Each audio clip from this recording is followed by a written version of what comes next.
Al Jazeera podcasts. Today, the future for women under the broligarchy. Billionaire, titan of industry, political megadonor. Elon Musk has plenty of titles, but critics say he's earning a new one, broligarch. Ahead of International Women's Day, what can Silicon Valley tell us about what lies ahead for the United States? I'm Kevin Hirten, and this is The Take.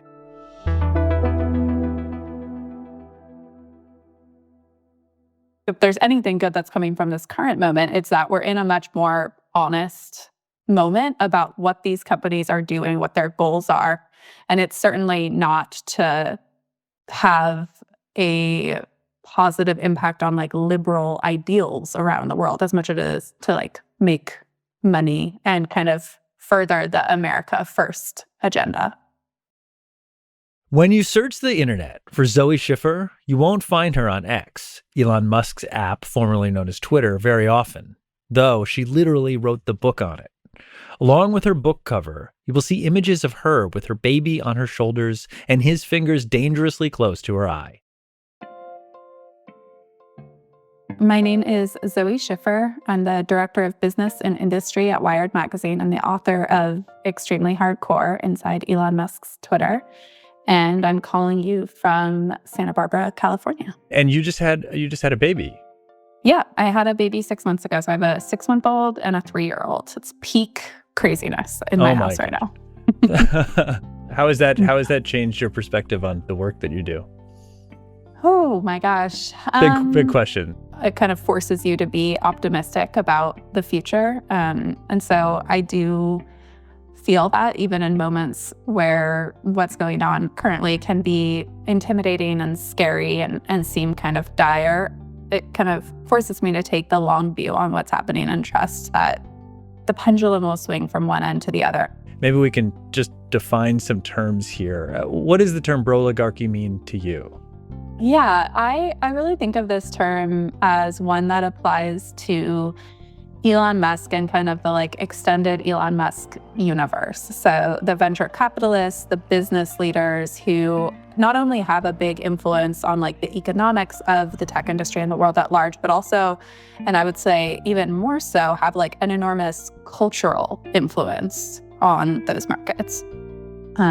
So people who were very well known to you and I probably throughout this period, but suddenly have kind of launched into the mainstream in a really big way.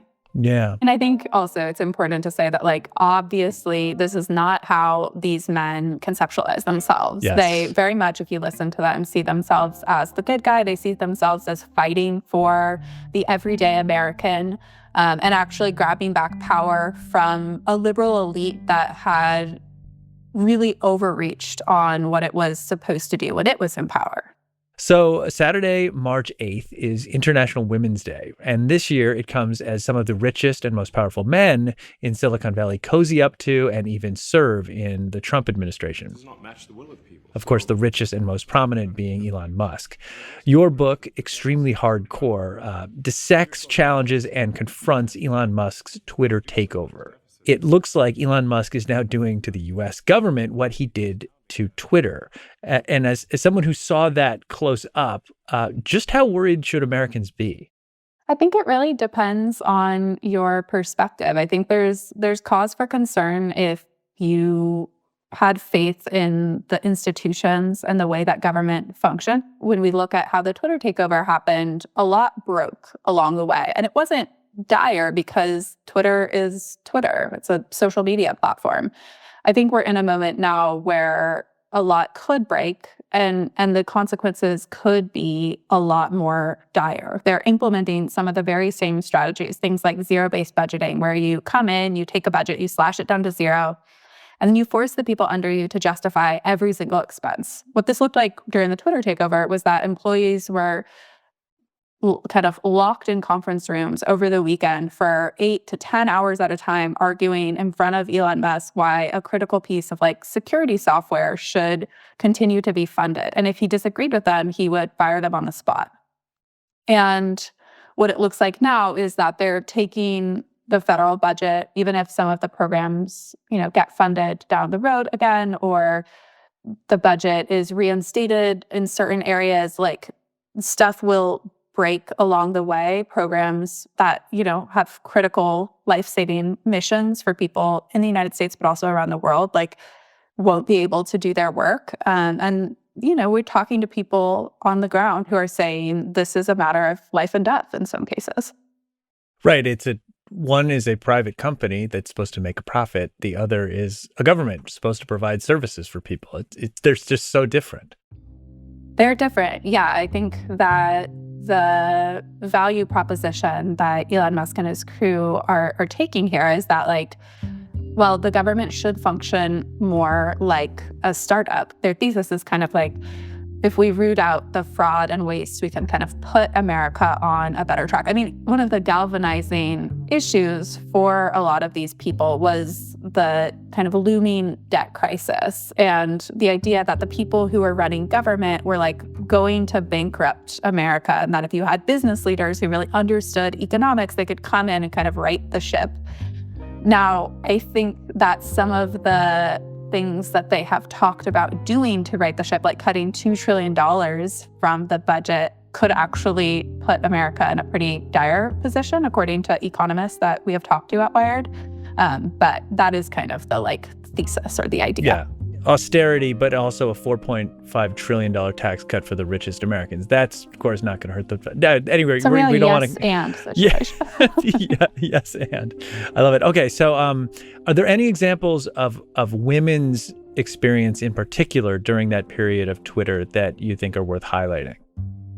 Yeah, I mean, one obvious one that comes to mind and kind of still rattles around in my head as just an example of wild hypocrisy, if I may, was that Elon Musk, shortly after he took over the company, slashed the parental leave policy, which had previously been pretty generous, a series of months for both birthing and non-birthing parents, down to the minimum wherever that employee lived, which can be like very, very short, a matter of weeks after someone gives birth, and a 2-week top off on top of that. So it stood out to me because Elon Musk talks a lot about how low birth rate is a severe crisis that humanity is facing, and he obviously encourages people to have kids. And yet the policies at his company, and certainly the work culture and the expectations of how and when people work, make it, I would say personally, like a pretty hostile environment for parents.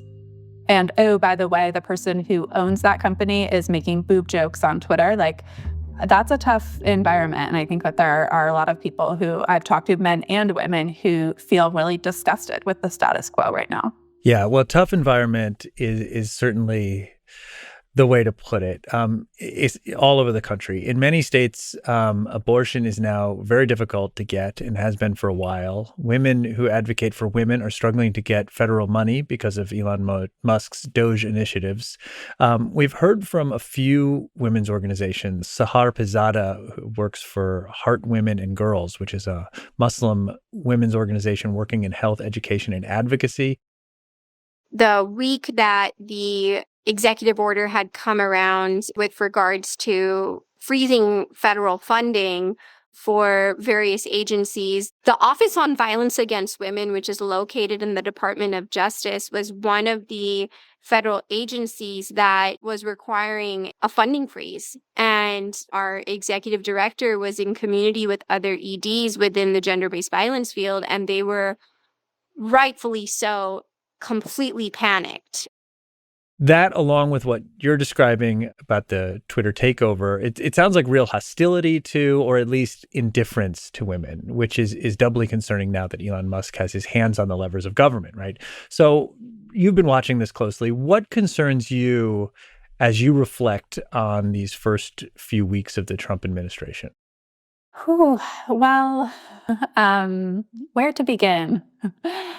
I think that when Doge was first announced, I really tried to come at it from a perspective of optimism.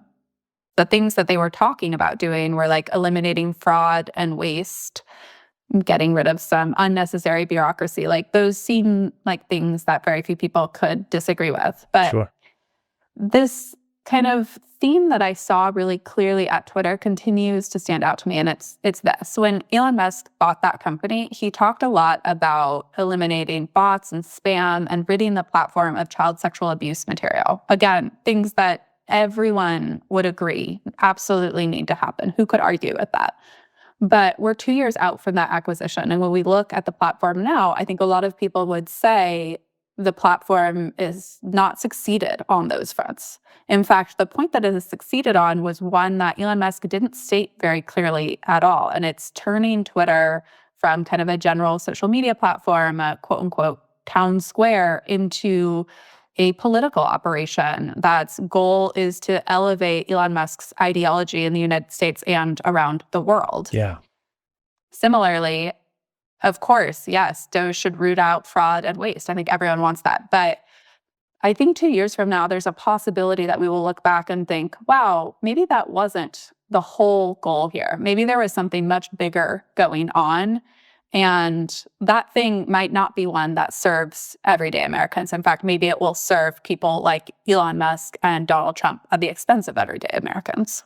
Yeah, you're right. Thinking back to the Twitter files, remember, one of the reasons he bought Twitter and had to, because there was this implicit bias towards the left. And he took that and turned it into an explicit bias for the right and his political beliefs. And yeah. So you're seeing similar echoes of that, and what the purpose of Doge might actually be is to turn the federal government into something that elevates these sort of cultural right-wing points. Yeah, I think, it will be interesting to see how this plays out. These goalposts can shift. And I think as journalists, it's our responsibility to kind of keep an eye on what is really going on here and what has changed from how they framed it originally. Sure. Okay. So you are a pretty well-known figure now in Silicon Valley. You write for Wired and oversee their Silicon Valley coverage. You have a podcast. And you wrote a book on Elon Musk. When you asked Musk for an interview, he responded with just a single emoji, which is the laugh cry emoji. So that's what we're dealing with. Elon has loyal fans, and he has a bot army on X. I wonder what it's just like for you when you brush up against this culture online. Yeah, I'll say that it has changed over time. I feel like I get a lot less hate than I used to. At the kind of peak of the acquisition, when I was writing a lot about Elon Musk and the Twitter takeover, I was pretty caught off guard, to be honest, by the amount of hate and vitriol and threats that I would get every single time I published an article. I think I'd kind of naively thought that being a woman had not only not hurt me in my career, but maybe been an asset, because as a tech reporter, it was a little bit unique in some circles. But at the time, I was writing every single article with my colleague and boss, Casey Newton, and it was really stark that we would publish something with both our names on it.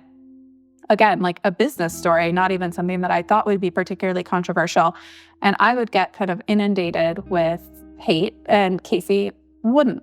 And it was a pretty obvious contrast. So that was the first time in my life that I experienced something like that and kind of was forced to confront but yeah, in some ways, being a woman, I felt made me vulnerable online in a way I hadn't totally realized. I also during that moment was getting a lot of stories because I was waking up in the middle of the night nursing, and Elon Musk would be sending out these emails at 3 and 4 a.m. and I was getting a lot of scoops because I was just awake at those times. But at the same time, I was having this very discombobulating feeling of being in this sweet moment with my baby, and then seeing all these very nasty messages, sometimes really horrific videos and images and stuff that were being sent to my phone. So it got to a point where after I published a story, I'd have my husband take my phone for a little bit and kind of screen the incoming messages, and then I would get it back in a couple hours, so I just didn't have to see it all immediately.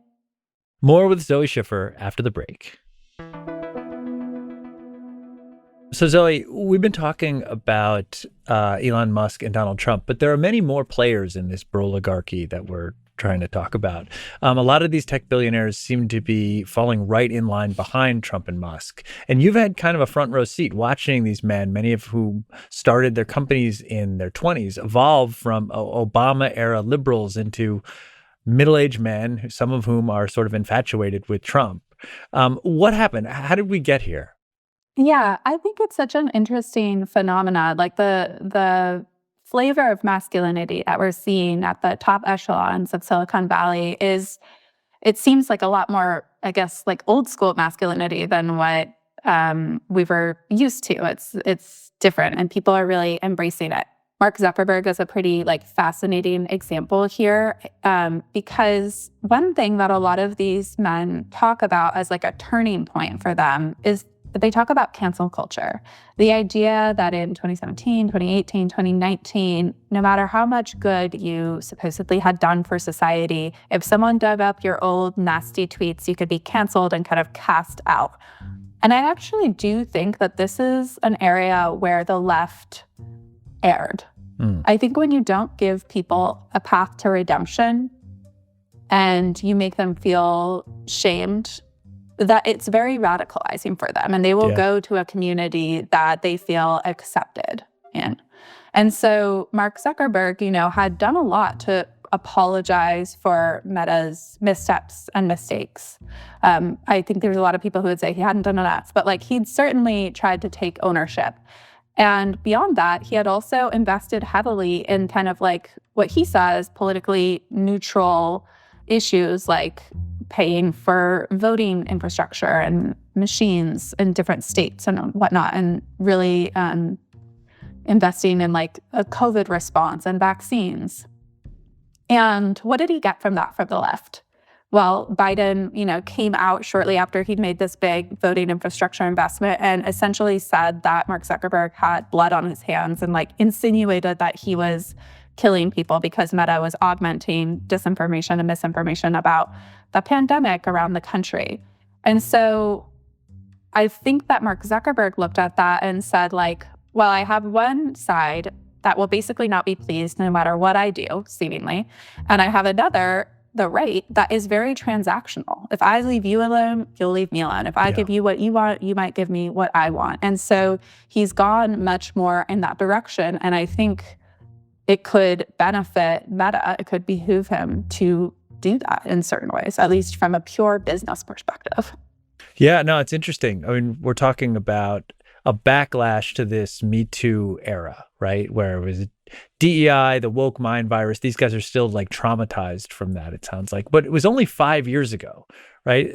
Things move really fast these days. Assuming that we don't go into this like full Handmaid's Tale kind of future, in 5 years' time, there might be a backlash to this backlash, and things look very different, and especially for women. How could you imagine that process starting? I think particularly in Silicon Valley, like the job market is a really underappreciated factor here. When we have periods where there's a lot of competition for talent, people feel more comfortable speaking out, demanding that their companies take certain actions, that they implement certain policies. This is kind of the era that we were in 2018 and 2019. This was like, going into the pandemic, which was total boom times for startups and big tech companies alike. And then the economy started to shift and there was a pullback. And now the perception is that it's very difficult to get a new job. And if you speak out, you will almost certainly lose your job. And so there's an unwillingness to demand more equality in a way that simply this wasn't the case in a few years ago. So I think if that war for talent starts up again, if the economy stabilizes, I think that we will see people feel comfortable saying like, hey, this isn't okay, or we need to make a change. Yeah, I mean, what you're describing is there is a real disconnect between what the guys at the top want and what the workers want. In a lot of ways, yes. I think most people in the tech industry, or at least in Silicon Valley, they vote Democrat. They want, liberal social policies. Yeah, and when we say liberal social policies, we mean like maternity leave in some cases. Yeah, right? Ironically, those we're not have gotten asking for the coded moon as here. Yeah, as liberal, but yeah. Yeah, amazing. Okay, so we have this contrast, right? You have these massively powerful Silicon Valley men who are at the inauguration, right? Front row seats to power. Meanwhile, for women, the picture is much more mixed, right? There's Sheryl Sandberg from Meta and Lean In fame. There's Elizabeth Holmes, whose story obviously didn't end well. She's serving more than 11 years in prison for defrauding investors. The stories of women in Silicon Valley success at the top seems to be still few and far between. What are your thoughts on that? I do think there are a lot of women in high-level positions all across Silicon Valley. But I will say, we're in a moment where the broligarchy, if you will, is becoming very mainstream, very prominent. And it's partly because they're out on Twitter, they're publishing podcasts, every single week talking about a range of issues that go far beyond what they're doing every day for their actual jobs. We don't see as many women doing that. And I think part of the reason for that is that, you're opening yourself up to a fair amount of criticism, hate, even threats when you do that. And so I think while the women are there, I might argue that they're in fact just keeping their heads down and doing the work. They're not trying to brand themselves as thought leaders on a variety of topics. Right. Okay. So in this period, I think a lot of people, a lot of women especially, are angry. They're frightened. They don't know where this is going. How do you survive the broligarchy? How do you become successful within it at the moment if things continue to head in the wrong direction for women's equality? What do women do then? I really hesitate to be prescriptive on what women should and shouldn't do to succeed in this current moment. I think it's not women that need to change so much as the systems around us need to change. We do need things like ample parental leave in order to support people to be able to have kids and return to work. We need some sort of subsidized childcare so that when people are at work, there is a support system that will take care of their kids during those hours. Again, these are things that personally, ideally, I wish the state would take care of. So, in the interim, I think companies do need to step up and fill the gap. And that's the way to make our industry and the world at large more equal. Okay. Zoe Schiffer, thank you for coming on The Take. Thank you for having me. And that's The Take. Let us know what your thoughts of the show are and what else you want to see or hear. What's on your mind? What should be on the minds of other viewers and listeners of The Take? We always read the comments, so please just jot something down below. We will read it, and we'll be back.